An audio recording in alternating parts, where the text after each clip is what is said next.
একজন লিবিয়ান যুবক, নাম তার আমের, সৌদি আরব যাচ্ছিল হজ করার জন্য। যেইমাত্র সে এয়ারপোর্টে পৌঁছালো, তার নাম দিয়ে নিরাপত্তা সংক্রান্ত একটি সমস্যা দেখা দিল। নিরাপত্তা বাহিনীর লোকেরা তাকে বলল, একটু অপেক্ষা করো, আমরা চেষ্টা করছি সমস্যাটা সমাধান করতে। এই সময় অন্য সব হাজিরা তাদের প্রক্রিয়া শেষ করে প্লেনে উঠে পড়ল, আর প্লেনের দরজা বন্ধ হয়ে গেল। কিছুক্ষণ পর সমস্যা ঠিক হয়, কিন্তু পাইলট দরজা খুলতে রাজি হল না। প্লেন চলতে শুরু করলো এবং আমেরকে ফেলে রেখে উড়ে গেল।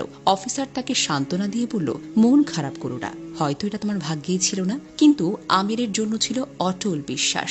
সে উত্তর দিল, আমার নিয়ত হজের, ইনশাল্লাহ আমি যাবই। হঠাৎ খবর এলো প্লেনটিতে যান্ত্রিক সমস্যা হয়েছে, সেটি ফিরে আসছে। প্লেনটা ফিরে এলো, মেরামত করা হলো, কিন্তু তাও পাইলট আমিরের জন্য দরজা খুলতে রাজি হলো না। অফিসার আবার বলল, হয়তো তোমার ভাগ্যে নেই। কিন্তু আমির ছিল দৃঢ় প্রতিজ্ঞ, স্থির ও দৃঢ়চেতা। সে বলল, আমার নিয়ত হজের, ইনশাল্লাহ আমি যাবই যাব। প্লেন আবার উড়ে গেল। কিছুক্ষণ পর আরেকটা